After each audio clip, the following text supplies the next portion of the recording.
Welcome to uh, almost closing in to the end of the entire semester. We are now in chapter 28. We have one more chapter after this, which is heredity. Chapter 28 is actually two parts, so I'm starting now with the first part. Let's begin. Chapter 28 is actually pregnancy and human development. Here are the names that are actually being given to the developing fertilized egg that would pretty much develop into a fetus. Now, the developing offspring is pretty much referred to as the conceptus, and this will happen all throughout that stage, which we call pregnancy. It's actually that state is the state of carrying a developing conceptus. And gestation period is the time from the last menstrual period until we give birth to the baby, which is approximately about 280 days. And the embryo is the conceptus from fertilization up to about 8 weeks. So pretty much this is already your 8-week embryo from fertilization to 8 weeks. It's exactly what the embryo is going to be called. And then after that, you call the developing conceptus a fetus. This is from 9 weeks until the conceptus um, is actually going to be born. So before fertilization can actually occur, the sperm must reach the secondary oocyte. And you know from the previous chapter in the reproductive system, the egg pretty much has been ovulated. And when it has been ovulated, the egg is already called a secondary oocyte. And the secondary oocyte has just undergone the first meiotic division. So immediately after it has initially divided in the first meiotic division, it is going to be ovulated. And when it gets ovulated, it is a secondary oocyte. So it will travel from the point from the ovary, the fimbrate picks it up, the mucus, pretty much like the wave of the mucus and the peristalsis will help it travel right through the fallopian tube. And right on the fallopian tube, it is going to um, start. It's already the secondary oocyte because it has already started into the second meiotic division. But then during metaphase 2, at the point where it is on metaphase, it will stop. Everything gets halted on metaphase. So the oocyte is only viable for a good 1 day. So it's only from 12 to 24 hours. If it is not going to be fertilized within 24 hours, then the oocyte is not anymore going to be viable. It will not be able, we cannot, it will not anymore go beyond metaphase 2. However, within 12 to 24 hours, if it gets to be fertilized, then from metaphase 2, it will proceed on to finish off the second meiotic division. And the sperm cells, though, are viable longer, which is actually from 24 to 48 hours after ejaculation. Now, for fertilization to occur, coitus must occur no more than 2 days before and at least 24 hours after ovulation. So the sperm's chromosomes during fertilization, the sperm's chromosomes will combine with those of the secondary oocyte to form a fertilized egg, which we now call at this moment a zygote. Most ejaculated sperm do not make it pretty much the 12 centimeter trip, which is about 5 inches trip to join with the egg. And then some of them will leak out in the vagina immediately after deposition. Some are destroyed by the acidic vaginal environment. Some would fail to make it through the cervix even, and some are dispersed in the uterine cavities and are going to be lost and destroyed by phagocytes. And only a few thousand out of the millions uh, each of the uterine tube will receive, only a few thousand will actually be left swimming around the fallopian tube looking for the egg. The sperm at this point must be capacitated before they can penetrate an oocyte. Motility must be enhanced, and cell membranes must become fragile, and pretty much um, uh, I lost myself there. Um, so it must be capacitated and it must become fragile enough to release the hydrolytic enzymes. The secretions of the female tract will help to weaken and thin out this particular acrosomal membrane at the tip of the head of the sperm. The sperm have what you call olfactory receptors that can follow a chemical trail released by an egg or by the egg and or the surrounding cells, the cells that are actually like surrounding the egg, the granulosa cells. Pretty much the sperm can sniff their way according to the oocytes. Uh, these are actually studies, okay? And when we say sniff, that doesn't mean that they have nose, but they said that the studies show that the sperm has the capacity really to pretty much like move towards the egg, and the egg releases something that is actually attracting the egg, but uh, it is not really pretty much like it does not really pretty much like follow logic because whenever there's actually whenever the male ejaculates into the vaginal canal, it goes, the sperm actually from the cervix, the sperm really moves towards both fallopian tubes, which means if you're going to take a look at the amount of sperm between the two fallopian tubes of the female after coitus, there's going to be pretty much like the same amount.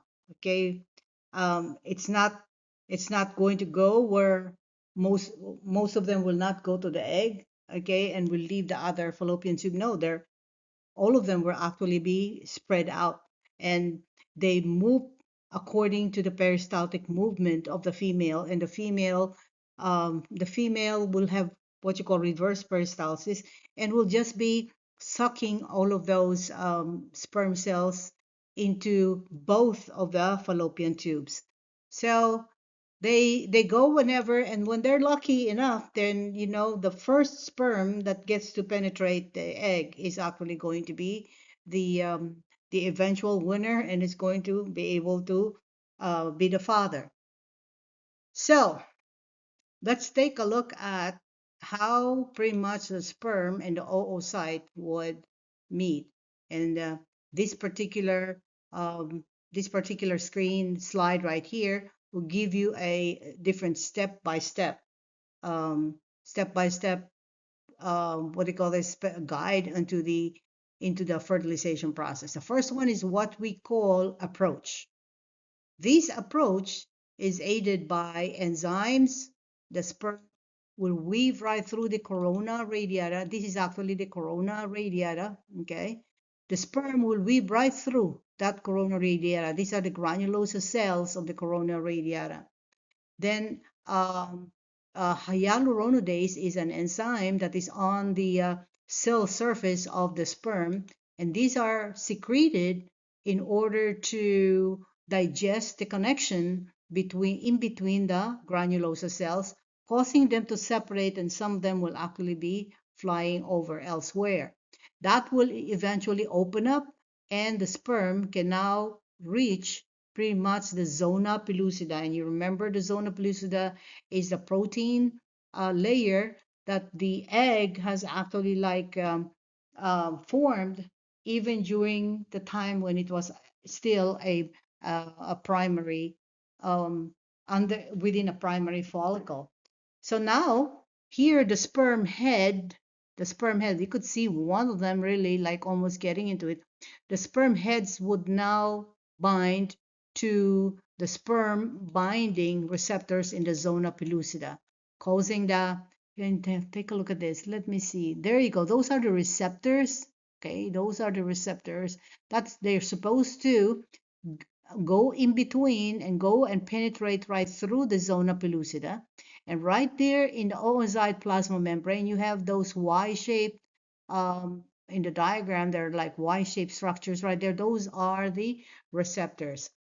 Now, the sperm uh, will penetrate the zona pellucida, causing the sperm membrane calcium channels to open, and the calcium flows into each sperm, triggering the acrosomal reaction, which is actually more of the digesting process, and then they uh, get to log into the what do you call this, into the, they get into the channels. I'm not saying that they're going to get into pretty much like um, into the receptors, not yet at this point, but I think in the next picture you're going to get the chance to look at it. This is actually a photomicrograph, an actual photomicrograph of an egg cell being fertilized, and you could see how much sperm is actually on the surface. And here now is the second one, which is actually the acrosomal reaction. You could see the sperm right here. When triggered by the calcium influx that I mentioned in the previous slide, the enzymes from many sperm are released, and then they will digest and poke a hole and create a hole right there in the zona pellucida. This enzyme includes hyaluronidase, acrosine, the proteases, because uh, that the zona pellucida is made up of protein, and many other enzymes. There are hundreds of acrosomes in the region, then all will be releasing this enzyme at the same time to digest the zona pellucida. Therefore, there's going to be like a lot of sperm, and you could see that a lot of them really will probably be attempting to digest and work their way into penetrating the zona pellucida. Many are needed to clear the path, but they will not be able to survive it. Some of them really get tired and will die eventually. In my mind, when I look at fertilization, I see the strongest of the sperm cells really creating a path, but eventually, because they do not have anything, they have the mitochondria, but they don't have any other cellular inclusion in them except the mitochondria that would help them. But the mitochondria really is giving them ATP. But the moment that ATP has been all used up, then they're not they will lose the energy and they will just die. So the very first ones, I'd say, is actually going to die, but their work is actually going to pave the way for for freedom and clearing up the pathway for the lucky sperm to move in and be able to uh, penetrate the egg, because they already have been opened up by the other sperm cells. Okay, so they clear the path. The first ones would clear the path to the oocyte membrane. Then the sperm's membrane binds to the oocytes receptors. The sperm there, this one is actually your receptor. And you could see right here, you have one sperm that has pretty much like gotten entered into it, okay, and is now practically already on the receptor. Right there, you have already on the receptor. This allows the next step, okay, into this pretty much to proceed, which is actually the fusion of the sperm cell with the membrane itself. After the path has been cleared in the zona pellucida, only one sperm cell pretty much will forcibly swim towards the end, the oocyte membrane. The acrosomal color on the rear portion of the acrosomal membrane binds to the oocyte's plasma membrane, sperm binding receptor. Now, this binding itself of the sperm to the what do you call this, to the receptor itself, will cause the oocyte to form a microvilli that wraps around the head of the sperm. That particular microvilli pretty much will ensure that, hey, I already got you, and then they will start destroying the rest of the other receptor so that no other sperm can actually get inside. Would there be any instant that maybe on one side of the egg, one sperm will be successful and then on the other side will be successful and simultaneously, and I really mean simultaneous, because if one of them is ahead of the other even by a split second, then the other one that is ahead will be the winner and the next one, even if it's only a second apart, will not be able to proceed. So if there's going to be and only would there be really a probability? Yes, it is probable that there's going to be two sperms that could probably like get inside, but is it going to be successful? No. Okay, the pregnancy is not going to be successful because you need a diploid number of chromosomes, and when you have another one from a diploid, you will have an extra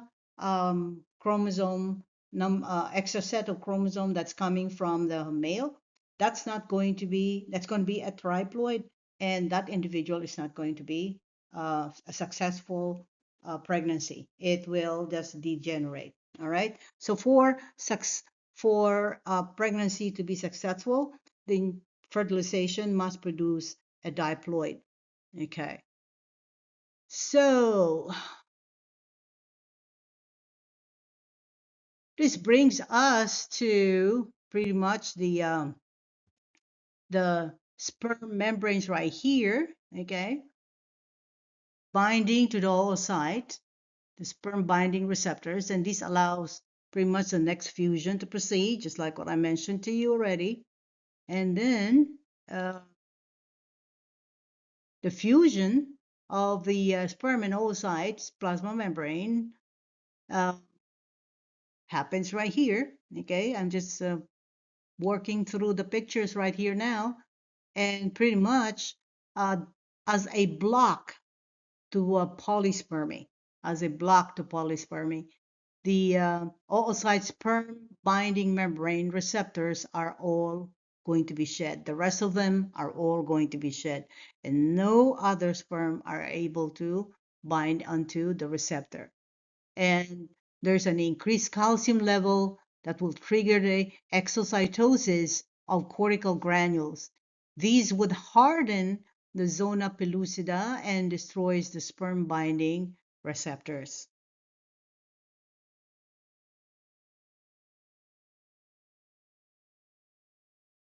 So let's take a look at the events of fertilization and continue on. What happens inside, not now that your sperm has already gotten inside the egg. The calcium triggers, the calcium surge would trigger the completion of meiosis too. So here your the secondary oocyte is now going to continue on and proceed and finish up meiosis too, resulting in the ovum with the second polar body, and the ovum nucleus would swell to become the female pronuclei.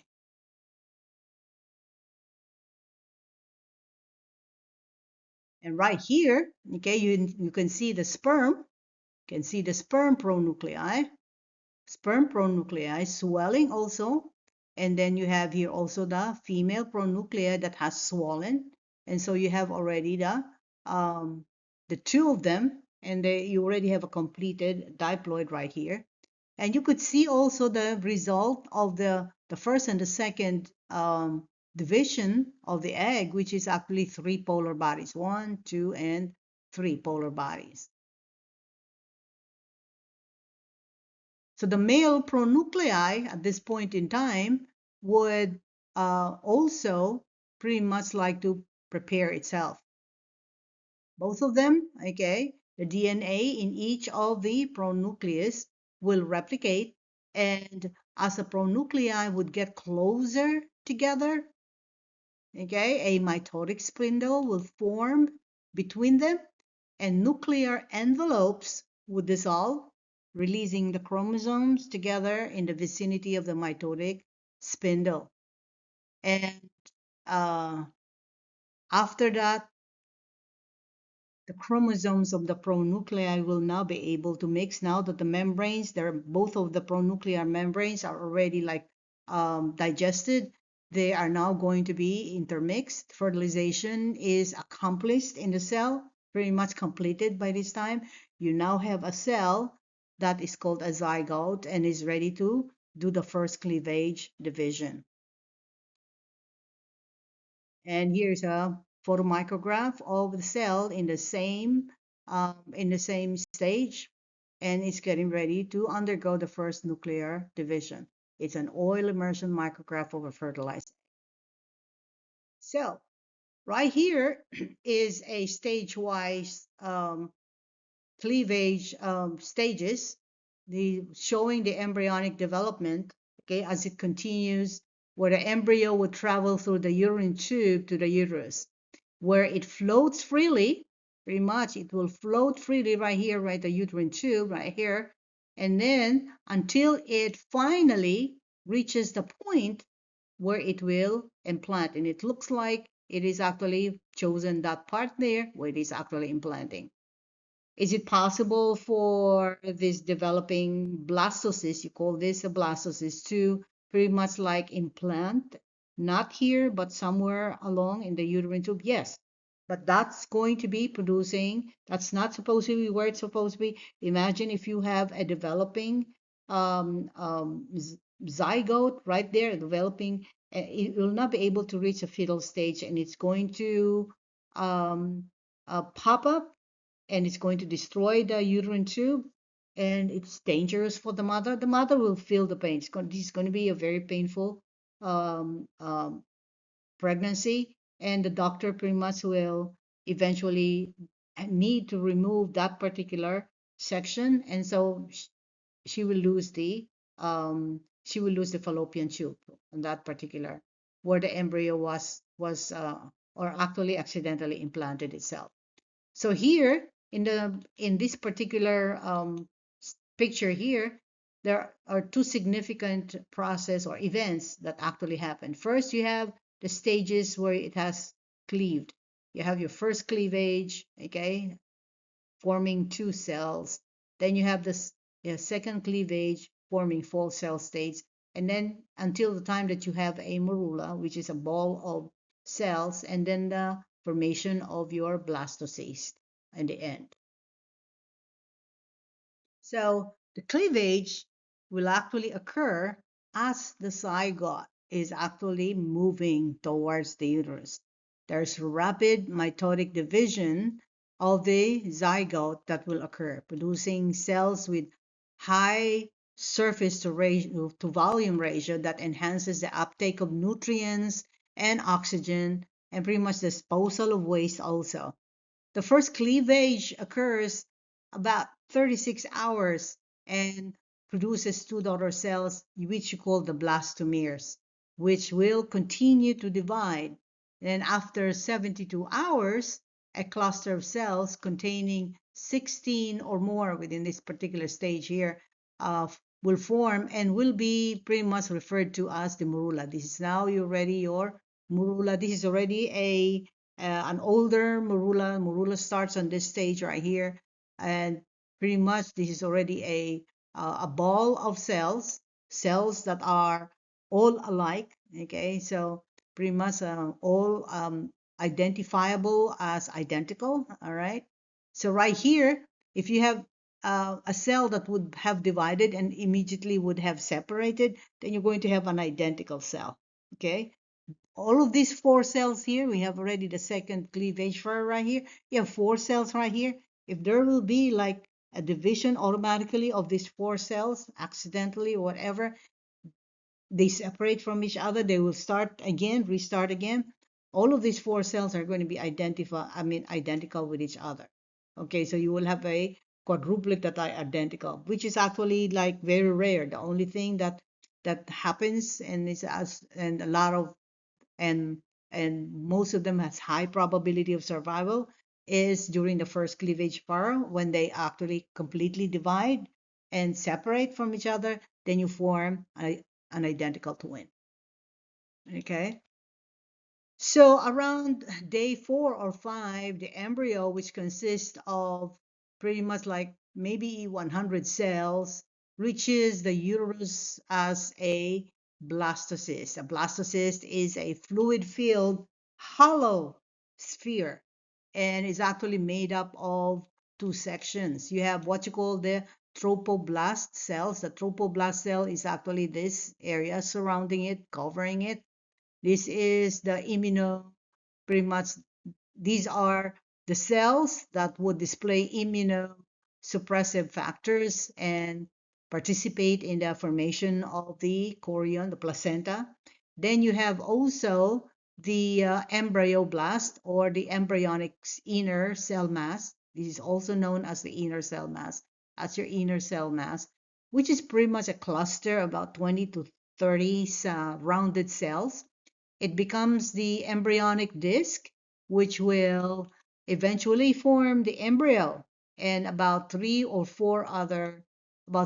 embryonic membranes. So pretty much the embryonic membranes I will be discussing later in the later starts. Now, the fourth extra embryonic membrane, which is called the chorion, is actually produced or is actually originating from or formed from the trophoblast. Okay, so now the trophoblast floats for about 2 to 3 days and is nourished by the urine secretion. And right here on day 4, the early blastocyst will float in the urine cavity. And pretty much at this stage, on day 4, it is already going to form the zona. It is not going to form, it's going to hatch away from the zona pellucida, which is actually the protein membrane that it actually formed when it was actually in the secondary follicle in the ovary. All right, so now in day 6, the blastocyst will adhere now to the urine wall. Here, it's not anymore in the fallopian tube. It is now on the upper portion of the uterus. It's now going to look for a place where it can actually like tuck itself in and eventually think of. And this is actually what I always tell my students whenever I am discussing implantation. Think of a cell who pretty much like fears for its life, if they really have already emotions at this stage, who would fear for its life and who would want to look for something that they can get into and hide away and then just develop. Because if they don't do it within a few hours, they're going to probably be, what do you call it, probably be going somewhere where they're going to die. So this is actually a matter of survival. And so the cell eventually will find the wall and then it sticks to the wall. And lo and behold, what is it going to do on the wall? And how is the wall, which happens to be the wall of its mama, will react to it? Well, the wall of the mother pretty much will, uh, if it is going to be, the wall of the mother pretty much will do two things. Will probably not be able to recognize that it's actually a foreign body. Remember, this is a foreign body, or recognize it as a foreign body and will kill it. All right.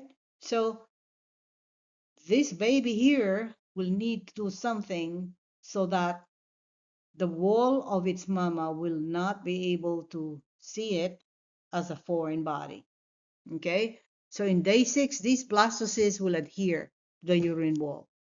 And so what does it does? It needs to get inside.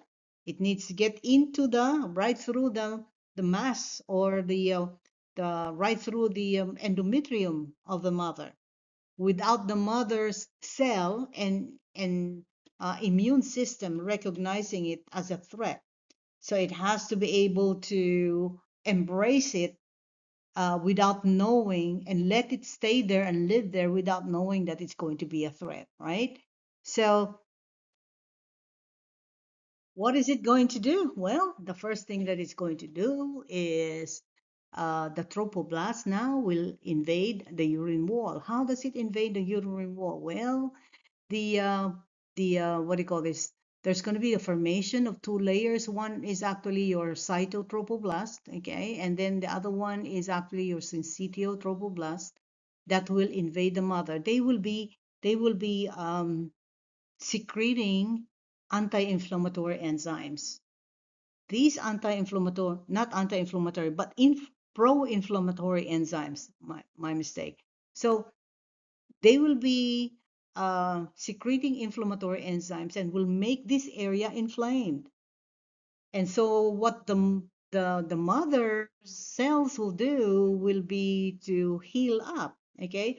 But while it is actually like making this inflamed, it's trying to get in. It's just like a parasite trying to get in, all right? And, and the moment it gets in, probably in days, and the next one is day 7, okay? The moment it gets in, as it is actually trying to destroy that particular part of the maternal uh, endometrium, the maternal endometrium, on the other hand, is trying to heal up. And while it is healing up, it's actually closing in this part here. So it's closing in and it's actually taking it in. All right. Because this blastocyst is also producing a special chemical, a hormone that is rendering the um, the immune system of the mother around that area blind to their presence, which means the white blood cells around that area will not even sense that there is actually a foreign body that is actually like pretty much like implanted itself there. If that particular chemical is not going to be secreted by the embryo, then the white blood cell of the mother immediately will come in and will destroy them. But it is not happening simply because of what we call is the hormones that are being produced by the baby that is rendering the um, the white blood cells blind to their presence. So right here, the implantation continues. The embryoblast now has become a bilayered embryonic disc. On day 11, the implantation is complete. All right, the amniotic sac and the yolk sac has already formed. This is your yolk sac. Then the amniotic sac is right here. And you could see that this particular area right here, which is the syncytotrophoblast, is not going to be going to waste. It's going to be used as part of the placenta. Pretty much the endometrial cells now has covered and would seal off the implanted blastocyst. And here is actually a photomicrograph of an implanted um, blastocyst showing the syncytotrophoblast and the cytotrophoblast. So what happens when the implantation fails? What will be the symptoms of failed implantation? Well, in cases where implantation fails to occur, the uterus becomes non-receptive. Okay, so about 2/3 of all zygotes formed fail really to implant by the end of the first week or would spontaneously abort. And an estimated 30% of implanted embryos carry later will miscarry because of genetic defects of the embryo or uterine malformation or some other unknown problems. But if it is going to be like successful, usually in the first week, on the 7th day, or coming into the second week, you are already going to have a successful implantation. So implantation is usually completed by day 12 that's actually day 12 after ovulation, and which is pretty much like day 26 of the menstrual cycle. So even before you think you're expecting to have your period for the month, if you are already pregnant, take note, guys, if you missed already your ladies, if you missed already your period and you think you are pregnant, take note that you have already, if you're pregnant, then you have already that developing zygote and has already implanted itself and is already developing developing there. We already have gastrulation that's probably going to start. Well, gastrulation starts in, I think, day 16, so it has not started yet here in week 12. Or still in week 12, not week 12, day 12, but it will start soon in about day 16. So the corpus luteum here is already, the corpus luteum here is maintained pretty much by another hormone, which is your human chorionic gonadotropin, which is HCD, and this will prevent menstruation.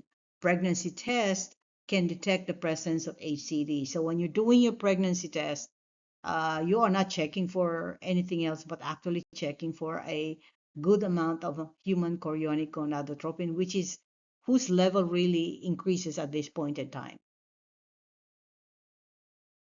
So, what is the purpose of this human chorionic gonadotropin? Well, this human chorionic gonadotropin is secreted by the trophoblast cells and later is secreted by the chorion. And here in this stage here, this is already your 16-day embryo. Right here on the earlier, like you have a 12-day embryo, the human chorionic gonadotropin pretty much is secreted here by the trophoblast. And right here, the chorion that has already fully formed here, and it's already like the placenta is already formed here.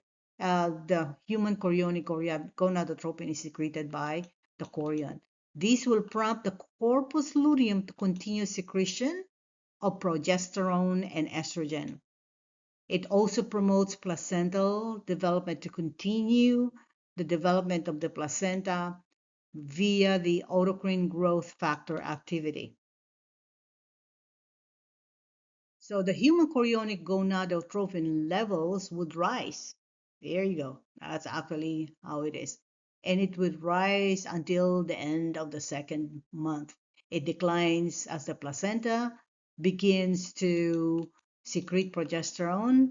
Okay, you could see the progesterone and the estrogen level. Okay, and low values would occur at 4 months, but would continue for the rest of the pregnancy. The placenta secretes human chorionic gonadotropin from the beginning until the production of estrogens and progesterones would increase. If the placental hormones are inadequate, when the human chorionic gonadotropin levels would wane down, the endometrium will degenerate and the pregnancy would eventually be aborted. So throughout the pregnancy, the blood levels of estrogen and progesterone would increase as the mammary gland would prepare for lactation. The placenta also secretes human placental lactogen and human chorionic thyrotropin and relaxin as well. So we're moving on, continuing on with the events of placentation, which is the development of the placenta and early embryonic development. So here you have the early embryonic development and formation of the placenta and embryonic membranes. You can see that at this particular stage, your inner cell mass is already a bilayered embryonic disc. Here you have the upper layer to be the epiblast and the lower layer to be the hypoblast. This is on the 8th day blastocyst. So you have already fully implanted here. And the syncytiotrophoblast would, here the syncytiotrophoblast would now erode the endometrium, just like what I told you. They will be secreting inflammatory enzyme that would pretty much like erode the endometrium of the mother. And that's exactly how it's able to, like a parasite, able to like squeeze itself into the endometrium, and the embryonic disc is now separated from the amnion by a fluid space, a fluid filled space. And here you go, guys, on the 12th day blastocyst. In the 12th day blastocyst, the implantation is fully complete. The extraembryonic mesoderm is forming a discrete layer beneath the cytotrophoblast, and that's after your extraembryonic mesoderm. forming a discrete layer, and it's because the chorion is actually being formed at this stage. So we are showing here, these are the events pretty much showing here, shown here is a formation of the placenta, which is a temporary organ that originates from both the embryonic as well as the maternal tissues. The embryonic portion of the placenta would include the inner cell mass. This is actually pretty much the inner cell mass.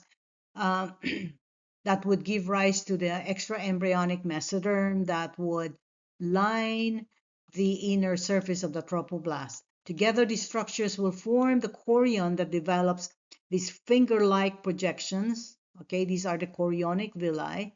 They're called the chorionic villi. And the chorionic villi are then invaded by new blood vessels, which will now extend to the embryo as umbilical arteries and umbilical veins. Now, the continuing erosion of the endometrium will produce large filled lacunae, and these are actually the lacunae, these dark colored spaces right here. Pretty much, these are what you call intervillous spaces, and that's already in the strong stratum functionalis of the endometrium. You have already the placenta forming right in this particular section here.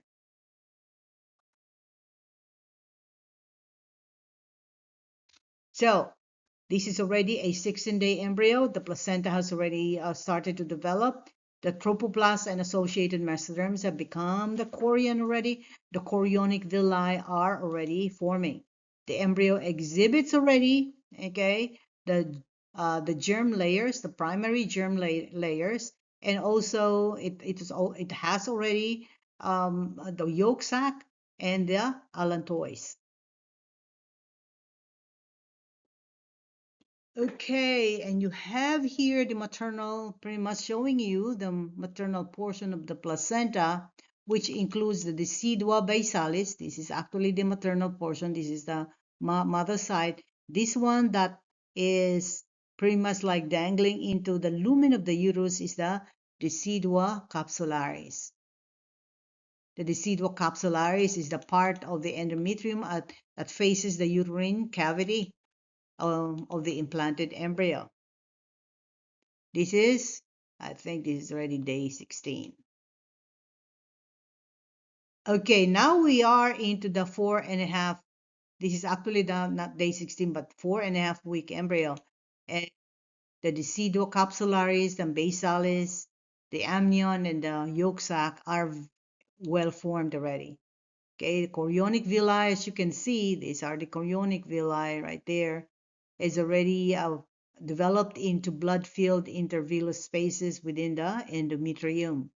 The embryo is nourished via the umbilical vessels that connect it to the placenta. Now, looking closer at the decidua capsularis, that's actually your decidua capsularis. Okay, this is actually the the layer that is facing the lumen of the uterus. Pretty much looking right through the decidua capsularis, this is a portion of the placenta that expands into the uterus to accommodate the growing fetus. The villi in the capsularis degenerate as the fetus grows, and you can see there's no more villi here. The rest of the villi is right here in the decidua basalis. Okay. Meanwhile, in the basalis, there's an increase in number of the branches of the villi. Now, together, the chorionic villi and the decidual capsularis make up this entire placenta. So the placenta is fully formed and functional at the end of the 3rd month. It provides nutritive and respiratory, excretory, and endocrine function. The maternal and embryonic blood supplies normally do not intermix. And pretty much you could see it here, they will not be intermixing, but some fetal cells may enter maternal circulation. That's actually something that is unavoidable. But the mother's what do you call this material coming from the mother, except if it's actually nutrients, is actually not going to um, get into the fetus. The embryonic placental barriers include the membranes of the chorionic villi itself and the endothelium of the embryonic capillaries right there. Now, they are actually going to be safe enough. They are not going to allow intermixing of the maternal and the embryonic blood. During the process of implantation, let's go back to the implanted blastocyst right here.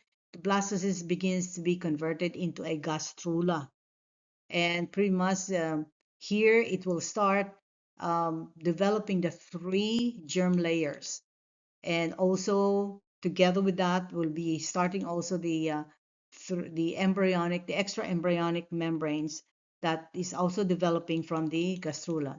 The inner cell mass, this is the inner cell mass, will divide now into two layers, which is your epiblast, the upper epiblast, and the hypoblast. The hypoblast is the one that is facing the yolk sac. The epiblast is the one that's facing the amniotic cavity. So these two now is now what you call the embryonic disc.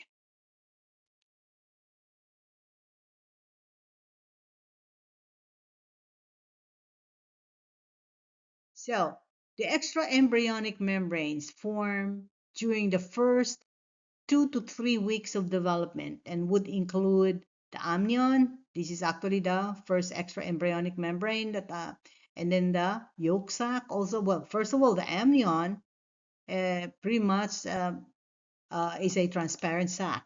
It has the amniotic fluid. This is actually our water bag.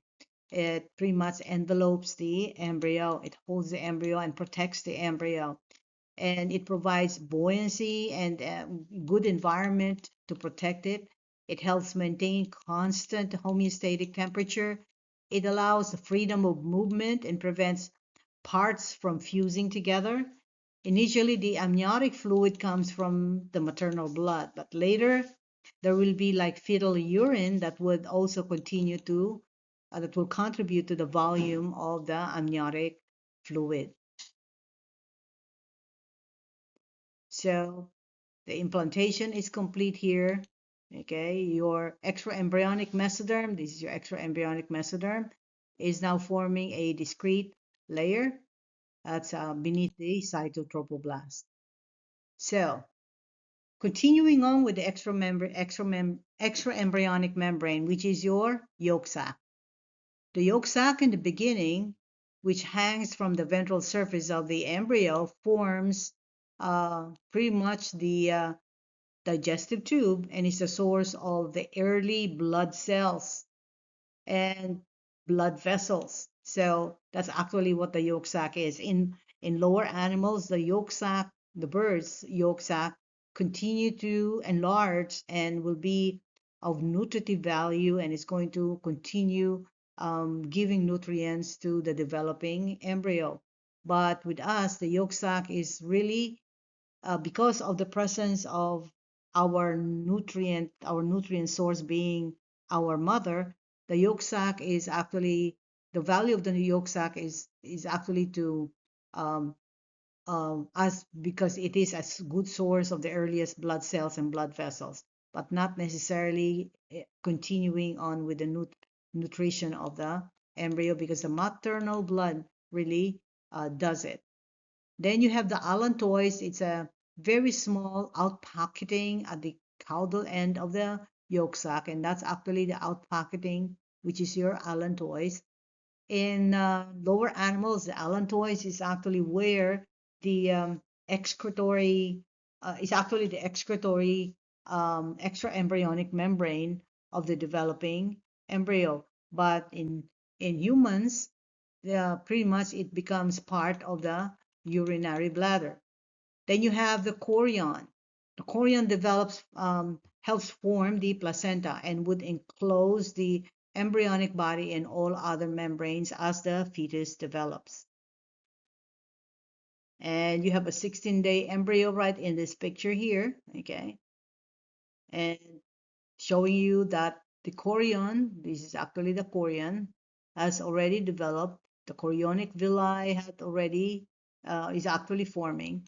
Okay, and the embryo exhibits already the three layers. Oh yeah, the three layers. You have the first one on top, the blue one, which is the ectoderm, and you have the middle part, which is the mesoderm, and the yellow part here, which is the endoderm. And these are the three embryonic layers um, where the where it would that would significantly give rise to the um, uh, the developing parts of the embryo.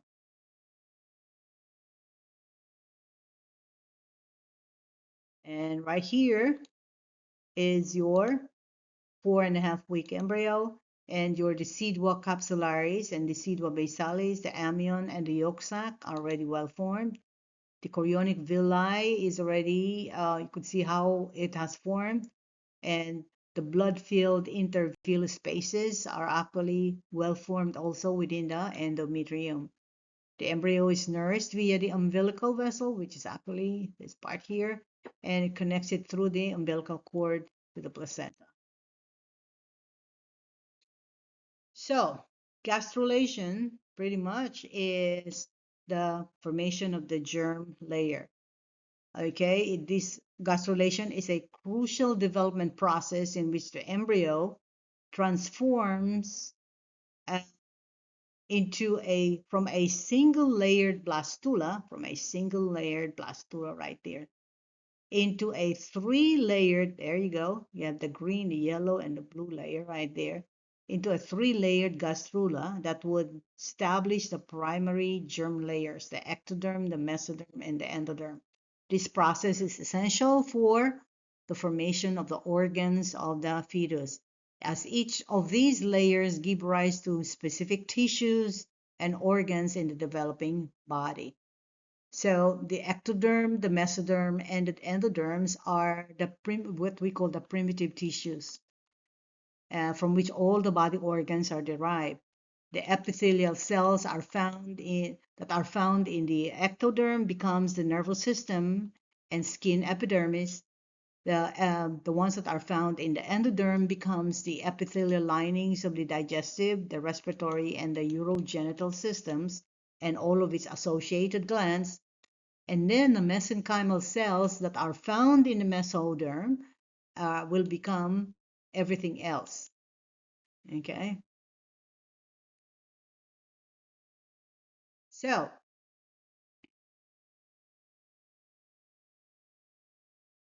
gastrulation pretty much. Okay, let me just. Uh, gastrulation occurs during the third week, okay, after fertilization, when the embryonic disc transforms into a three-layered embryo. Pretty much, you could just imagine that a 3 week embryo would already start forming its body parts. How cool is that? And it is already, I mean, for some other people to pretty much uh, who pretty much wouldn't want to accept the looks of a fertilized cell. Well, of course, it is actually just a cell, but think of it and how it is developing and how it has actually successfully implanted itself in the womb of its mother, and now is starting to form its organs starting on the third week.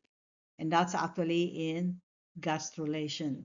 It occurs when the embryonic sac transforms into the three germ layer, which you call the ectoderm, the mesoderm, and the endoderm. The gastrulation pretty much, there you go. Gastrulation begins with the formation of the primitive streak. And this is actually your primitive streak. And this is actually a raised dorsal groove. That's your raised dorsal groove that establishes the longitudinal axis of the embryo. And the cells begin to migrate into the groove. The first epiblast right here, let me see. There you go. begins to migrate. You could see the arrow of the cells migrating in there. The first epiblast cells that enter would displace the hypoblast of the yolk sac and will form the endoderm. The cells that follow, let's see how the cells will follow right there.